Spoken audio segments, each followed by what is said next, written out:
चोर सोडून संन्याशाला फाशी देणं हा मराठी वाक्यप्रचार आपण नेहमी ऐकत आलोय आणि याच वाक्याला साजेचा प्रकार करून दाखवलाय राज्य उत्पादन शुल्क विभागाच्या कर्मचाऱ्यांनी। ही कोणतीही रचलेली कहाणी नाही, वास्तविकता आहे मान तालुक्यात घडलेल्या घटनेची। मान तालुक्यातील लोधोडे गावच्या हद्दीतील अवैध दारू विक्रीची गोपनीय खबर मिळालेली टीम रविवारी रात्री सातारा पंढरपूर रोडवर असलेल्या लोधोडे पाटीजवळ येऊन धडकली। मिळालेल्या गोपनीय खबरीनुसार लोधोडे गावात कारवाई न करता राज्य उत्पादन शुल्क विभागाच्या अधिकाऱ्यांनी सर्वसामान्य लोकांना आपल्या कारवाईचा निशाणा बनवला। गोंदवले खुर्दमध्ये लग्नात नुकतेच वाजवून घरी चाललेल्या सूर सनईवाल्यांना या विषयाबद्दल काहीच माहिती नव्हतं। त्यांनी दारूचा स्पर्श देखील केलेला नव्हता। मात्र मार्च एंडचं टार्गेट पूर्ण करण्यासाठी फोपावलेल्या अवैध दारूऐवजी सर्वसामान्य नागरिकांवरच कारवाईचा बडगा उगारणाऱ्या राज्य उत्पादन शुल्क विभागाच्या अधिकाऱ्यांनी मात्र त्यांनाच पकडलं। अधिकाऱ्यांनी अचानकपणे आपल्याला पकडल्यानं सूर सनईवाले सर्वसामान्य वाजंत्री मात्र पुरते गांगारून गेले। राज्य उत्पादन शुल्क विभागाच्या अधिकाऱ्यांनी त्यांना गोंदवले खुर्दच्या ग्रामीण रुग्णालयात आणलं। या ठिकाणी मात्र अल्कोहोल टेस्ट ऐवजी त्यांचा बीपी तपासण्यात आला।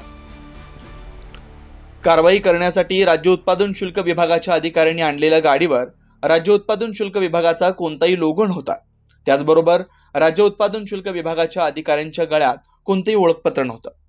या एकूण प्रकाराचे आपल्या मोबाईलद्वारे शूटिंग करणाऱ्या मान तालुका डिजिटल मीडियाच्या शिलेदाराला देखील राज्य उत्पादन शुल्क विभागाच्या अधिकाऱ्यांनी सुरुवातीला दमदाटीची भाषा वापरली। मात्र आम्ही या संदर्भात तुमच्या वरिष्ठ अधिकाऱ्यांना भेटणार असल्याचं सांगितल्यानंतर राज्य उत्पादन शुल्क विभागाचे अधिकारी गोंदवले खुर्दच्या दवाखान्यासमोर चांगलेच थंडावलेले बघायला मिळाले। नियमानुसार न्यायालयातून जोपर्यंत एखाद्या व्यक्तीला आरोपी घोषित केलं जात नाही तोपर्यंत तो व्यक्ती संशयित असतो।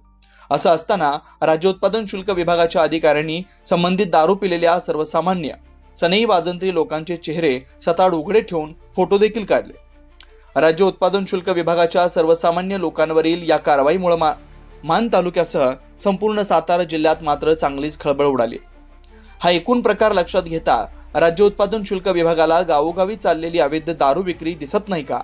राज्य उत्पादन शुल्क विभाग राजकीय लोकांच्या हातातील बाहुली बनून सर्वसामान्यांवर कारवाईचा बडगा करताय का? ड्रायडे दिवशी बार चालू ठेवणाऱ्यांवर कारवाई न करणाऱ्या राज्य उत्पादन शुल्क विभागाचं डोकं ठिकाणावर आहे का? राज्य उत्पादन शुल्क विभागाच्या या कारनाम्याबद्दल त्यांना कोणता पुरस्कार द्यायला पाहिजे असे अनेक संतप्त सवाल आता लोकांमधून उपस्थित केले जाऊ लागले।